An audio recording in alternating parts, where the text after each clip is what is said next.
Prezados amigos, vamos dar início a mais um bloco Nome do Dia dentro do programa Mistura Fina, e o nosso convidado de hoje é o advogado Anastácio Bartolomeu Ribeiro Pinto. Doutor Anastácio, muito conhecido em Pará de Minas e em toda a região, um dos advogados mais brilhantes da sua geração, que trabalhou muito aqui nessa comarca e inclusive ocupou por 2 vezes o cargo de procurador jurídico do município e também da Câmara Municipal. Trabalhou em júris importantes, atuou na política e antes de começarmos a entrevista propriamente dita, eu vou cumprimentar o doutor Anastácio, agradecer pela sua gentileza em conceder essa entrevista e pedir a ele que se apresente para o nosso público. Muito boa tarde, Luiz. O agradecimento aqui é a partir da minha pessoa, como alvo dessa entrevista, que eu peço com muito prazer, com muita honra. Pois é. Você, Anastácio, é de uma família muito tradicional em Pará de Minas, dos 2 ramos, né? Tanto pelo lado materno como do lado paterno. Explica para nós, então, quem que foi o seu pai, quem foi a sua mãe, os seus irmãos, que é uma família muito atuante aqui na comunidade. É bom para os mais novos situarem quem é o doutor Anastácio. Pois bem, meu pai não era propriamente daqui. Papai era nascido na região de Garatinga, que hoje pertence a Garatinga. Naquele tempo pertencia ao Pará de Minas. Pertencia ao Pará de Minas, né? Mas ele veio do meio rural. Eu nasci bem no povoado da Várzea da Cachoeira. Já minha mãe é nascida e criada aqui em Pará de Minas. Era de origem urbana, né? Meu avô materno era professor, depois passou a comerciante, da família Firmino Ribeiro. Minha mãe era neta do Major Fidelis, que hoje até nomeia uma rua aqui, mais ou menos no centro da cidade. Era neta do Major Fidelis? Neta do Major Fidelis. Então ela era prima do Benedito Valadares? Tinha um parentesco meio distanciado assim. Isso. Você morava na Rua Coronel Domingos, né, essa família? Rua da Boa Vista? Quando eu vim para a cidade, vim criança ainda, vim para a Rua Coronel Domingos, era a Rua da Boa Vista, né? Isso. Morei lá até 1950. E você nasceu em 1942. 42. E onde você fez o curso primário? Fiz o curso primário no Torquato de Almeida, Grupo Escolar Torquato de Almeida. Você lembra da sua primeira professora? Eu gosto de perguntar para todo mundo isso. Minha primeira professora foi a dona Geralda Mendonça, de outra família, também conhecidíssima em Pará de Minas. Família Mendonça tradicional, né? Você fez os 4 anos do curso primário lá? Lá no Torquato de Almeida. Tá. Chegou a estudar no Colégio dos Freis, no Ginásio São Francisco? Eu fiz 1 ano aqui no Ginásio de São Francisco, que quase 1 ano, não terminei, que eu tive um problema de saúde ainda criança. Depois fui fazer o ginasial em Divinópolis, no ginásio São Geraldo, do Sr. Martim. Mas qual foi o problema de saúde que você teve? Uma criança ainda. Não, eu tive uma febre que até hoje não ficou definido, muito bem definida a situação não. Confundia com malária, com febre amarela, com icterícia. Eu tive quase passando para o outro lado.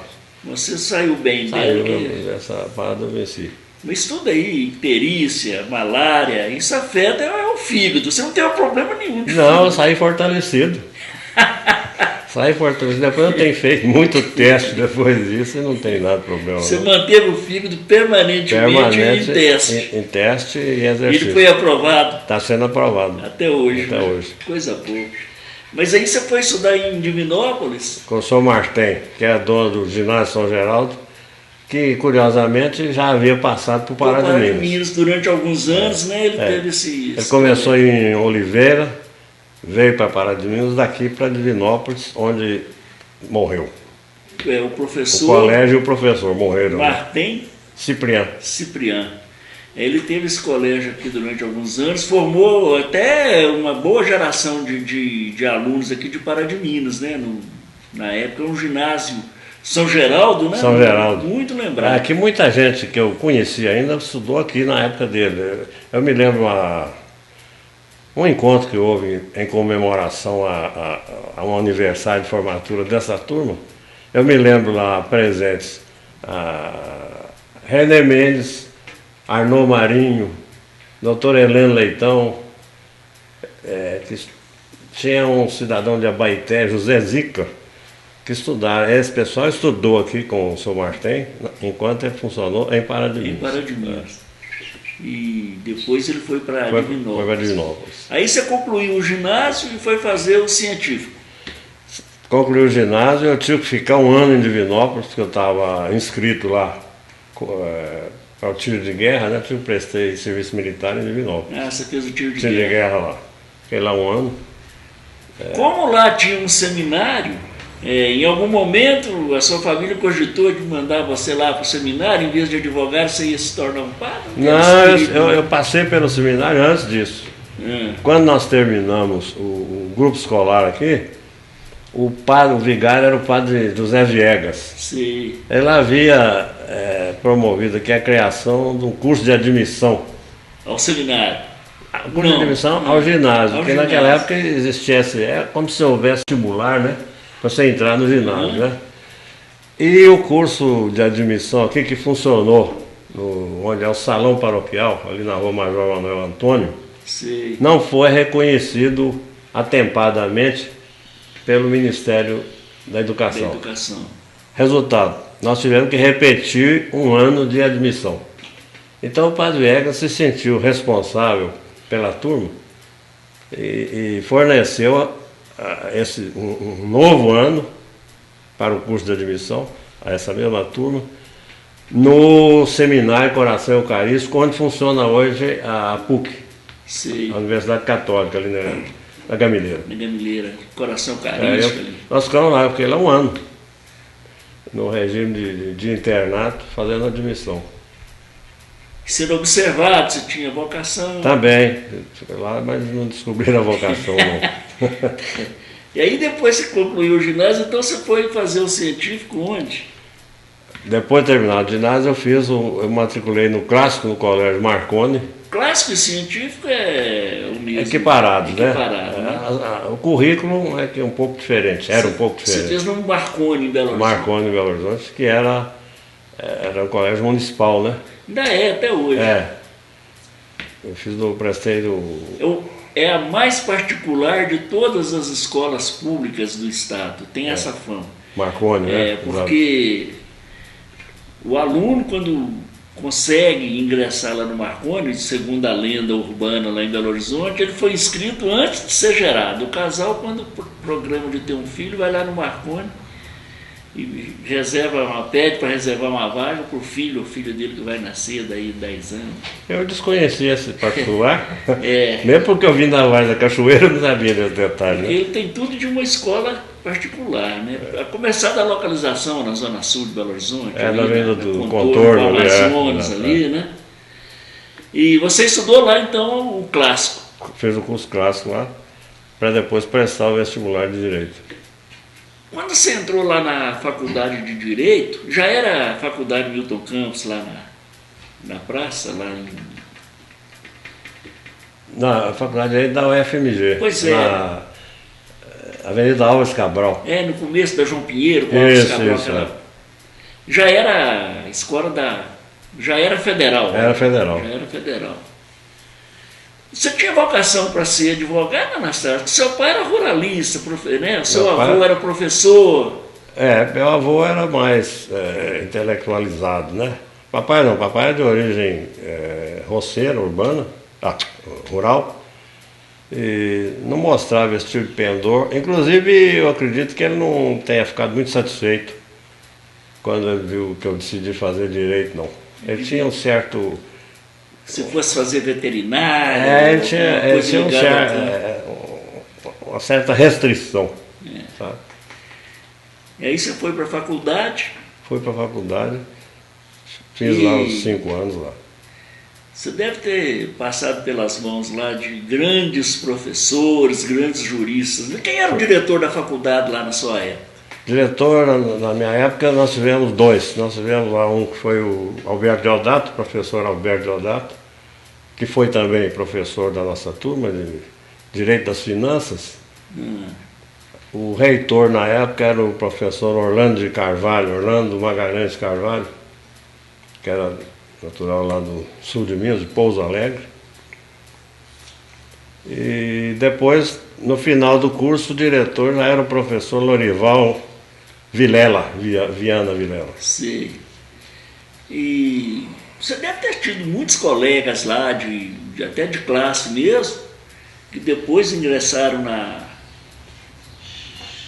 no mundo jurídico aí, e devem ter avançado. Qual algum assim que chegou a ocupar algum cargo de relevância nos governos? Nós tivemos de governo aqui, nós tivemos políticos lá, da minha turma, eu me lembro do esse moço, de vez em quando a gente se encontra aí, foi prefeito de Contagem, Ademir Lucas Gomes, foi prefeito de Contagem, depois foi deputado, acho que chegou até a Câmara Federal também. Chegou várias vezes. É um que a gente ainda, vez ou outra, a gente se encontra. Da minha turma que eu me lembro assim, de mais projeção também, nós tínhamos lá o Dr. Paulo Schettino, que foi delegado de polícia, depois foi deputado estadual, presidente da Federação Mineira. Presidente da Federação de Futebol, né? Foi delegado geral do Detran. Esse também foi nosso colega de turma. Né? Assim, de momento que eu me lembro.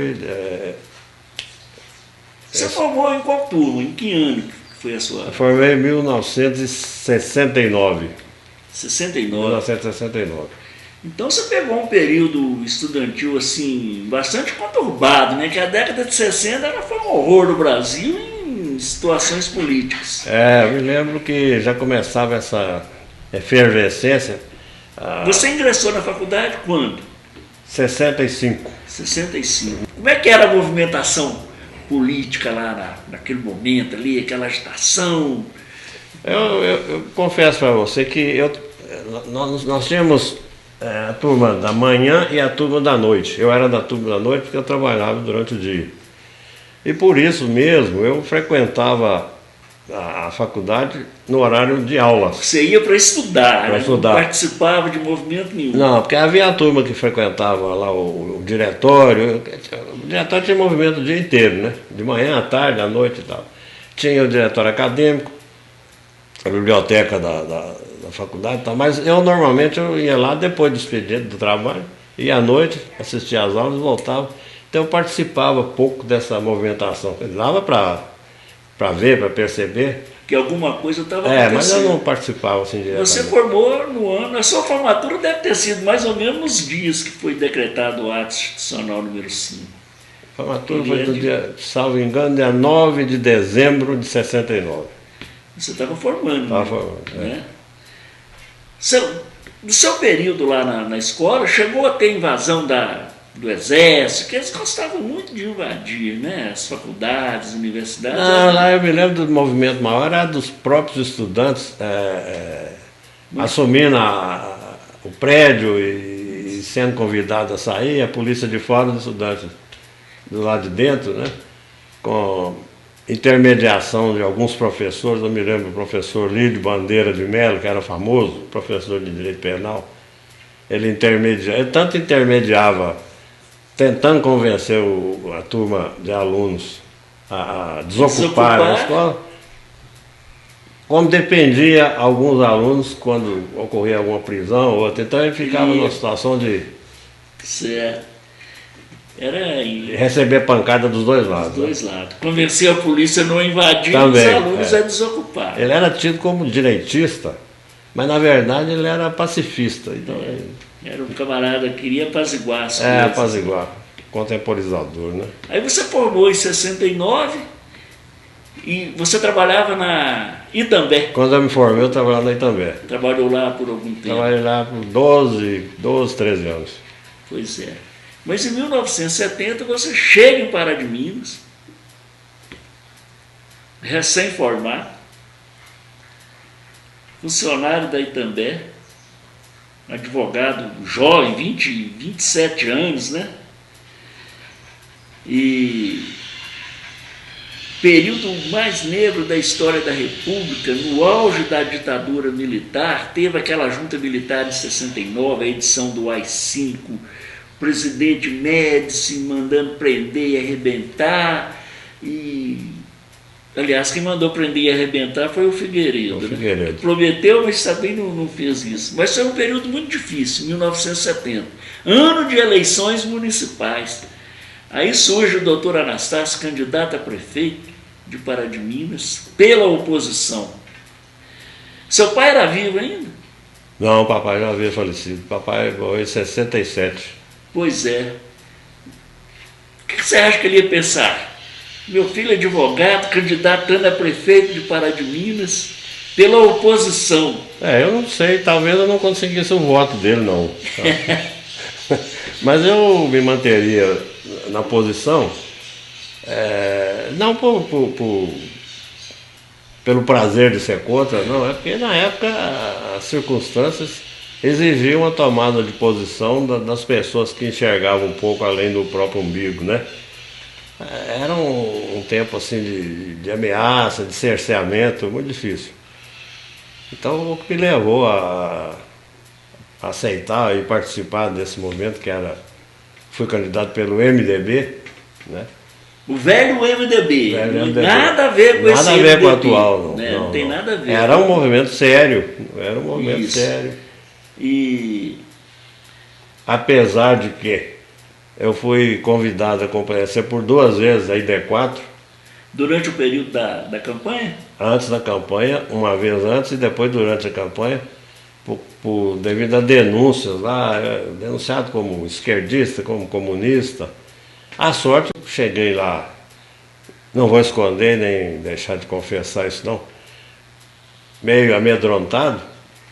Quando eu cheguei lá, o general com quem eu tive uma entrevista, né, sabia de cor até meu CPF. O serviço era de informações, funcionava muito, né? E ele era amigo e colega de pescaria, de caçada, de um parente meu em Pouso Alegre, onde ele serviu no 4º Regimento de Obuses. Sim. Então ele falou assim, não, eu já sei quem você é, já sei o que você faz, já sei que não tem muita motivação para te trazer aqui não, mas estou cumprindo a obrigação. Ele me tranquilizou, eu fui muito bem recebido. E ficamos até, vamos dizer assim, amigos. Aproximou mais ainda. Me convidou depois para tomar cafezinho, e voltei lá algumas outras vezes, né? Até para manter a proximidade.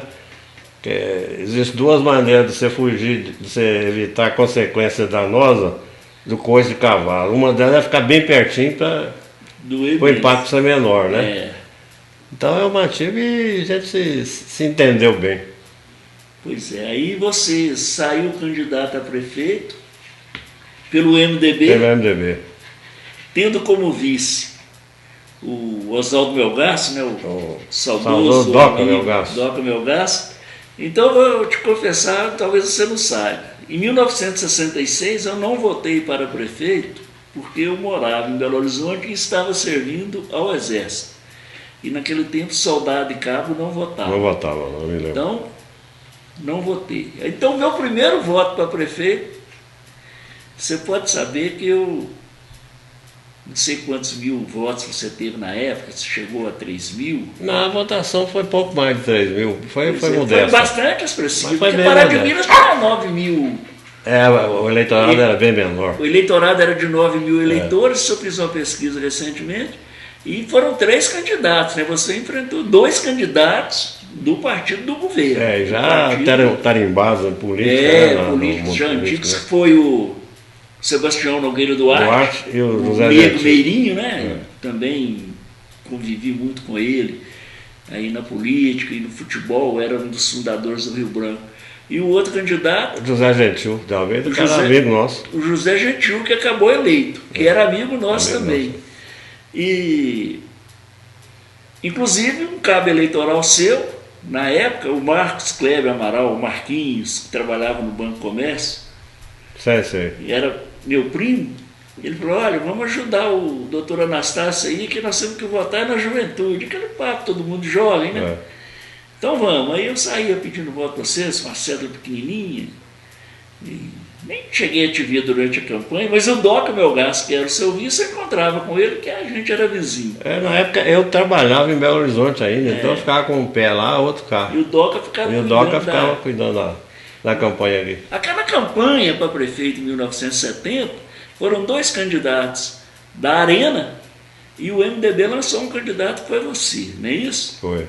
E você não ficou muito longe na votação dos outros 2. Foi a soma das legendas que elegeu o José Gentil. Sim, parece que sim. Né? Foi isso. E porque como o partido podia lançar 2 candidatos, é bom deixar isso bem claro para quem nasceu depois, que não viveu aqueles momentos, porque o governo tinha extinguido os partidos antigos, mas a Arena e o PMDB, que eram os 2 partidos permitidos, eles eram formados por políticos que vieram dos partidos anteriores, PSD, UDN. Então a Arena lançou um candidato oriundo da UDN, que era o Nego Merim, e o Zé Gentil apoiado pelo PSD. Né? E ganhou o... Era da ala mais forte, né? Anterior. Mas foi um susto na cidade, né? O filho do Antônio Pinto, um candidato lá dos comunistas. A gente ouvia muito isso. Né? Eu também ouvi.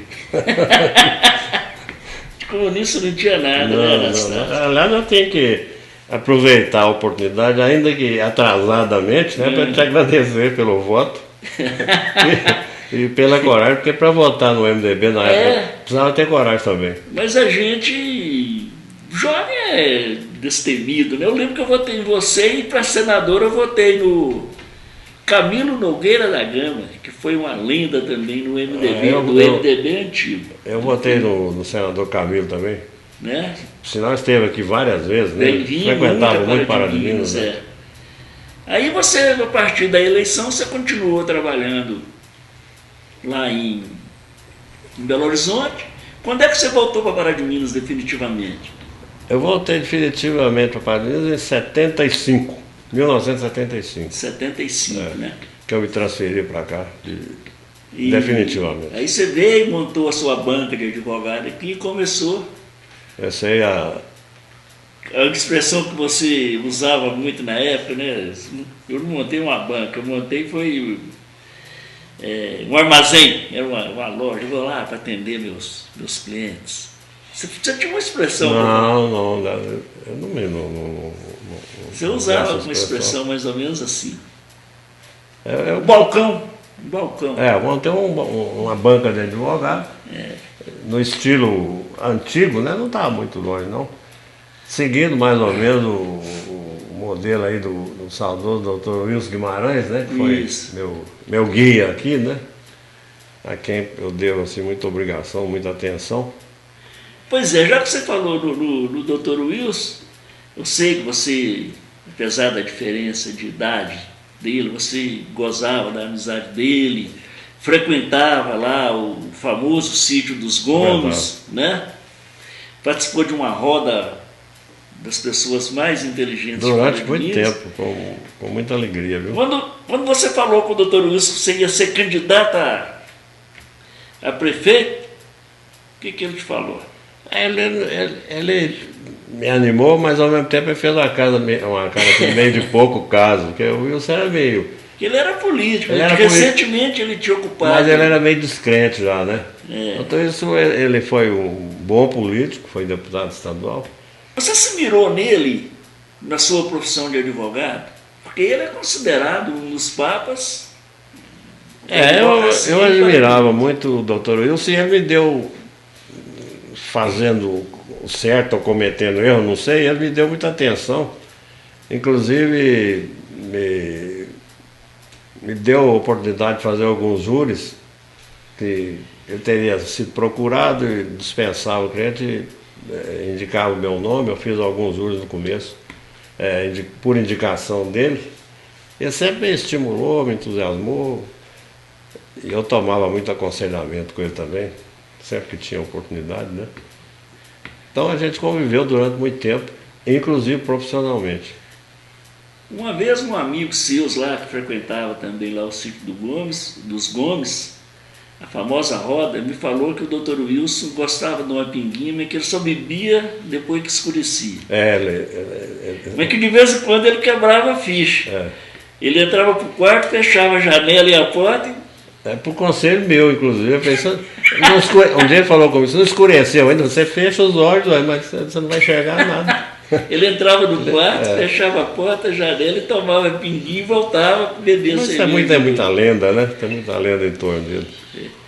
Ele foi um grande amigo do meu pai, contemporâneo, né? A minha primeira irmã, quando casou, ele inclusive foi padrinho de casamento dela. Meu pai falou, você pode chamar os padrinhos que você quiser, mas o Wilson, faço questão que ele venha. E aí o casamento civil era realizado nas casas, na maioria das vezes. Eu lembro que ele foi lá em casa para testemunhar lá no casamento da Luísa, minha irmã primogênita. Aí você trabalhou em muitos júris, Anastácio. Teve algum, assim, que te marcou a sua carreira de advogado? Nós tivemos júri assim. O júri sempre é uma repetição, não é um filme que você vê repetidamente, né? Mas nós tivemos júris aqui que assim, marcantes pela duração. Eu participei de um júri aqui, eu não sei se foi um que envolvia os taxistas, ou houve a morte de 2 taxistas aqui, que durou 2 noites e 3 dias emendados. Só parava para almoço, um lanchezinho? Não tinha mais. Os jurados ficavam trancafiados lá. Dormiam por lá? Fórum, sim. Os advogados saíam em casa e tal, mas os jurados ficavam lá. Incomunicáveis, né? Era levado muito a sério. Então esse talvez tenha sido o júri mais... Foi o mais demorado que eu participei. Mais demorado, né? Agora, teve um que eu lembro que você participou dele, como advogado de acusação. Participei. O que deixou assim muita gente assustada, porque não conhecia bem a história. O professor Oswaldo, na minha época de faculdade, ele já era livre docente. Ele era assistente do professor Lídio Bandeira de Mello. Era um advogado de experiência muito larga, de muito tempo de advocacia e de muitos júris, né? O Oswaldo fazia júri quase que diariamente em Belo Horizonte, estado de Minas todo. E eu, por ironia do destino, me vi assim, escalado a funcionar do lado contrário a ele. Ele funcionou na defesa, eu funcionei como auxiliar de acusação. O caso, a gente vai ter que falar, porque aconteceu, foi um episódio que sacudiu a cidade de Pará de Minas. Eu me lembro bem do ano, foi em 1986, né? Sim. Que ocorreu um duplo homicídio, que quem apertou o gatilho, quem matou, era irmão de um dos que morreu. De uma das vítimas. De uma das vítimas, né? E são pessoas da sociedade em Pará de Minas. Um deles era gerente da Caixa Econômica Federal, o outro era pertencente a uma das famílias ligado no ramo da indústria aí, no caso lá da Fundição Batista, Fundição Batista, né? Uma das vítimas. E quem causou a morte também era um irmão de um deles. Foi um caso assim que sacudiu, ninguém esperava que o réu fosse condenado, mas ele acabou sendo condenado a cumprir uma pena uma medida de segurança, né? Agora, o crime foi um fato assim, muito chocante. À luz do dia, né? Muito impactante, exatamente por envolver em situações opostas 2 irmãos, um como réu, outro como vítima, né? Envolveu outro que era conhecidíssimo na cidade, que era o Antônio Martins, que era gerente da Caixa Federal. De qualquer forma, foi um fato muito triste. E você é amigo de todo mundo, né? Era amigo dos dois lados, tinha amizade dos dois lados. Foi assim, Então minha atuação foi puramente profissional mesmo, não tinha outro sentido não. E depois, um pouco antes disso, em 1982, você continuou militando na política, no MDB ainda, quando veio a eleição de 1982, a eleição municipal. E você participou ativamente da campanha do então candidato Antônio Júlio de Faria. E foi até... colaborou muito com sugestões durante a campanha, participava dos comícios, que naquela campanha o comício tinha voltado à moda na política de Paraná. Com muita força, né? O Antônio Júlio voltou com caminhão, e o Guarujá passou a sanfona lá e tal, agregando as pessoas, e você teve uma participação muito grande. Eu lembro do último comício do Antônio Júlio ali na Praça do Santuário. O caminhão ficou parado exatamente ali onde fica aquela sorveteria, virado para a rua direita, e você fez um discurso lá que devia ter sido gravado, ou pelo menos... eu não sei se foi o último comício, foi? Foi o último, porque foi um dia depois que a rua direita tinha sido assaltada. No dia seguinte é o assaltamento da... Foi o dia que chega lá umas 3.000 pessoas e você chega lá e fala que a cidade tinha amanhecido de luto. Aí todo mundo se preparou para receber a notícia da morte de alguém. Você fala, a cidade pintaram de preta a rua direita. Pintaram de preta a rua Benedito Valadares. Foi um discurso inteligente, né, que alertou as pessoas que prestaram atenção, e o Antônio Júlio acabou ganhando a eleição e te convidou para a sua primeira experiência no serviço público. Serviço público, foi. E você assumiu lá a Procuradoria. Né? Tem até uma lenda urbana aí, que quando vocês chegaram lá na prefeitura, do primeiro dia, entraram no gabinete, você, o Antônio Júlio e o Hugo Flávio, um olhou para o outro olhou para um, e o Antônio Júlio falou assim, e agora? Aí o Hugo Flávio teria falado assim, agora vamos chamar o Geraldo Marinho, que ele tem 40 anos de prefeitura, ele que vai nos orientar. O Geraldo Marinho é uma lenda na prefeitura, uma lenda. Né? Até hoje eu visito assim, com uma certa frequência, vou lá para conversar e aprender com ele. Pelo conhecimento, pela correção, pela ética, por todo motivo. Ele serviu a todos os prefeitos do Pará de Minas a partir da redemocratização, a partir de 1947, até o governo do Silésio Mendonça. Ele foi o secretário, era um tesoureiro que falava, né? Não tinha secretaria da Fazenda, ele foi o tesoureiro do município nesse tempo todo, aí, mais de 40 anos. O Geraldo Marinho é um modelo de seriedade, né? E foi também como vereador, né? Como vereador, presidente da Câmara, foi um vereador também. Ele tinha um eleitorado cativo, fiel, né? Que se votaria nele até hoje, qualquer hora que fosse candidato, né? De vez em quando eu faço uma visita para ele lá, mas aí você assumiu, a prefeitura, quando o Antônio Júlio assumiu, ela tinha 300 funcionários, parece. Por aí. Por aí, né? Quando ele saiu, foi um escândalo, porque a prefeitura tinha já 450. Não, Antônio Júlio quase dobrou o funcionalismo. Mas o gigantismo, né, Anastácio? Daquele tempo para hoje, ó, de 18 anos convive, 38 anos, Pará de Minas saltou aí de 30, 35 mil habitantes para 100 mil, que o IBGE deve confirmar no censo agora desse ano. Como é que você vê esse crescimento aí da cidade? Eu começo enxergando que os 6 anos de mandato dele, porque ele teve um mandato de 6 anos, né? 6 anos, acrescido de mais 2, né? Os 6 anos de mandato do Antônio Júlio, eu tenho certeza que foram os 6 anos de maior desenvolvimento que a cidade conheceu aqui. Basta ver pelas obras que surgiram no tempo dele.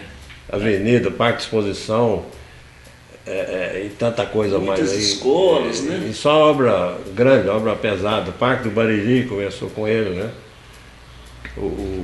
Então, esse que você chama de gigantismo teve origem no próprio mandato dele. No mandato dele ali. Depois, em 92, o Silésio Mendonça venceu aquela eleição assim de maneira até inesperada, ele te convidou, você voltou à prefeitura Voltei. de Maringá, e aí a cidade já tinha quase que dobrado de tamanho, né? Exatamente. O Silésio foi outro também, outro prefeito que construiu muito pela cidade, embora o mandato mais curto, prazo menor, né? Mas fez obra também de vulto, ali nas proximidades da casa da sua família. A avenida. Ela revolucionou o trânsito ali avenida naquela começa situação. na Ponte Grande e vai até lá no bairro Dom Bosco. Ali a gente ficava restrito à rua João do Neto ali, né, anteriormente, né? Isso. Ele abriu aquela situação ali. Então vamos fazer justiça também ao nome do secretário de obras dele na época, que era um engenheiro especializado em rodoviarismo, vamos dizer assim, que é o Dr. Suzanado Mendes, né?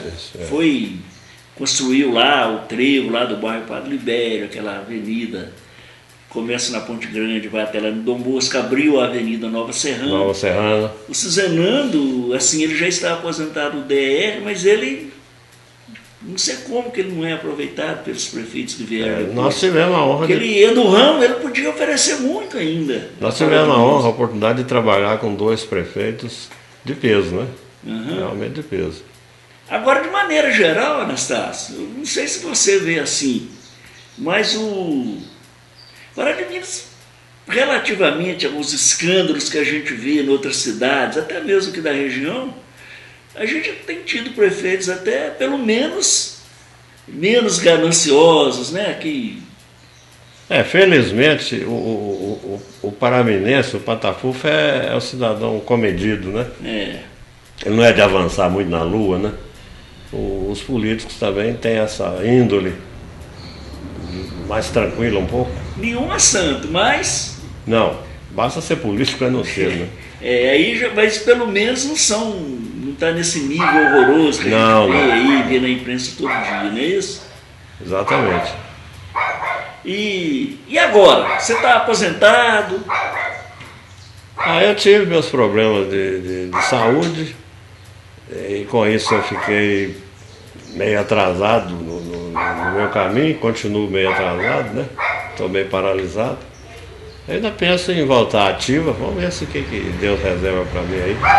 O escritório continua montado lá no edifício? Montado, mas visitado apenas de vez em quando. Vai lá uma vez ou outra? Não tem ido, não. Você está casado, né, com a Maria do Rosário? Eu vivo com a Maria do Rosário. Professora. Ela é especialista na língua portuguesa, né? Então eu estou refazendo meu curso português com ela. Eu também aproveito muito, você sabe disso, porque as coisas que eu escrevo aí, eu só escrevo, porque eu trago para a Rosário fazer a revisão, né? E eu acho ela ótima nessa parte e acho também muito boa na cozinha, viu? Não, eu te aproveito das duas partes, né? Da culinária e português. Eu sei disso. Tem aprendido, mas tem ensinado para ela alguma coisa também de culinária. Certo. Agora vamos falar assim, do seu tempo de militância aqui no Foro de Pará de Minas. Você trabalhou com muitos juízes. Você tem algum juiz assim que te marcou assim como um cara bom de serviço, que dava sentenças justas, que não fazia o advogado ficar esperando muito? Juiz, nós tivemos todo tipo de juiz, né? E juízes. Juízes e juízes, né? Então, eu prefiro falar dos bons, né? Esquecer os outros. Nós tivemos aqui, no meu tempo, bons juízes. Eu citaria o sem demérito para com os outros. O juiz, em termos de conhecimento e de vivacidade profissional, de experiência, Dr. Pares Peixoto Pena, que depois foi para o Tribunal de Justiça, foi um bom juiz. Nós tivemos um outro cara conterrâneo nosso, pelo trato, pela atenção, pela amizade, pela dedicação que ele tinha com todos os advogados, com o pessoal tudo, fora o Dr. Morel, Mendonça Meirelles. Além de tudo, era seu vizinho de porta. Foi meu vizinho de porta, né? Paulinho, meu amigo e tal. Então, dentre tantos juízes, eu destacaria esses dois, sem injustiçar qualquer um dos outros 50 ou 70 com que eu trabalhei, né? Daqui e fora daqui, né? Certo. Dos colegas de profissão, quem você destacaria assim, um bom profissional? Olha, quando eu cheguei aqui, eu fechei um quadro nós éramos, salvo engano, 6 advogados. Apenas 6 na comarca. Meia dúzia, né? Na cidade. Então, com destaque, no crime para o Dr. Wilson Guimarães, na parte civil, destacar muito o Dr. Fernando Queiroz Xavier. Hoje, para mim, deve contar com mais ou menos uns 360, 370 advogados por aí, né? Então, eu não conheço todos, não conheço a metade.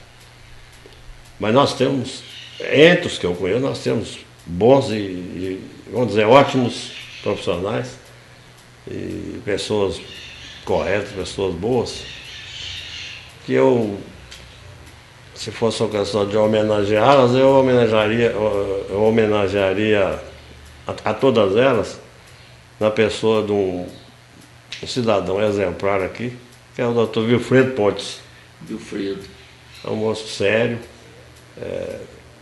competente, muito alinhado, muito correto. Então eu serviria para representar os advogados todos. E com uma vantagem. Na minha visão. E com uma vantagem.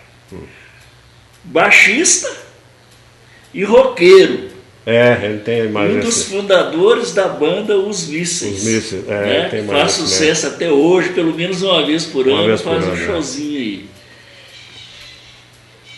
Mas teve um que, quando você chegou, talvez ele já estivesse aqui na cidade.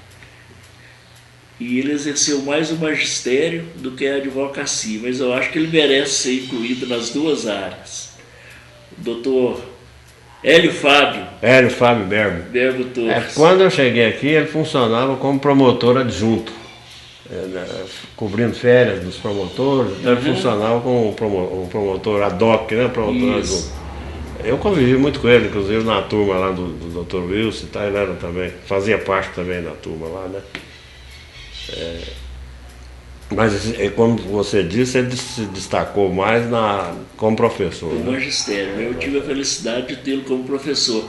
Eu, sinceramente, eu acho que você tem muito do Dr. Hélio no pitoresco, dos comentários. O Dr. Hélio se dizia cozinheiro, formado pela escola Cordon Bleu, né, de Paris, né? Eu também sou metido a cozinheiro. O Dr. Hélio gostava muito de uma cerveja. Hoje eu estou cobrindo o horário dele. Eu tomo a cerveja que caberia ele. E, por incrível que pareça, ele padecia de um problema de surdez, que eu herdei também, não sei porquê. Então estou caminhando para fazer um retrato dele mesmo. Vocês quase que foram almas gêmeas. Porque o doutor Hélio era assim espirituoso, né, na classe, às vezes até uma questão a gente procurava ele para se informar lá no fórum, ele sempre dava um exemplo, a gente arrancava primeiro um riso, depois que ele ia explicar a coisa. Ele era um gozador de marca maior. Eu acho que ele e você se parecem muito assim nesse aspecto. Eu não sei se eu gostaria de ouvir de você, acho que não. Não, e dois sábios, né? Porque você e ele são dois, né? O doutor Hélio foi um expoente, você ainda está na ativa aí, apesar da relutância em afirmar e tal, que ainda vai voltar, mas você ainda está aí, filho. A gente fica muito satisfeito, né? Feliz de ter tido amizade com esses dois expoentes da advocacia em Pará de Minas. E no seu caso, o doutor Hélio era tipo assim uma unanimidade, né? Todos os seus colegas gostavam dele. E todos os seus colegas hoje te admiram. Pode até não gostar muito, mas a admiração vem, né? O doutor Anastácio é Eu não vou nem enumerar, porque todos que eu conheço só falam bem. Não, eu fico satisfeito de ouvir isso. Né? Ainda que não seja muita verdade, não. Não, mas Eu fico satisfeito. ficam todos assim, bastante à vontade para falar, né, da lealdade no exercício da profissão, que não atropela ninguém. Não, eu tenho convivido muito bem com todos eles, né? Essas desinteligências, desentendimentos surgem. É o próprio da... É natural da profissão, né? A profissão, profissão ela tem momentos assim meio explosivos, mas eles passam, é natural. Pois é. E você hoje já tem 3 netas, 2 netas? 4 netos. 4 netos. 3 netas e 1 neto. E 1 neto. E está se dando bem como avô? Tá. Tá, né? Como avô e como bisavô. Você tem uma bisnetinha? Neto. Pois é. Aí, Anastácio, foi uma entrevista boa, não doeu nada. Não, realmente eu pensei que fosse mais Você estava receoso. traumático. Você estava pensando que você ia responder tipo um inquérito lá na ID4, não é? Não, os de lá também foram agradáveis. Né? Pois é. Não houve muito problema, não. Então eu quero te agradecer pelo tempo que você disponibilizou aqui para nós, para o programa Mistura Fina, para o meu bloco Nome do Dia, para os internautas que nos acompanham. Eu tenho a certeza que a entrevista vai fazer um sucesso danado aí. Eu te agradeço eu considero esse convite seu uma homenagem, né? Então eu te agradeço. Embora não tenha vocação para estátua, não. Mas eu agradeço como um homenageado que eu me sinto. Considere-se homenageado. Muito obrigado. Obrigado a você.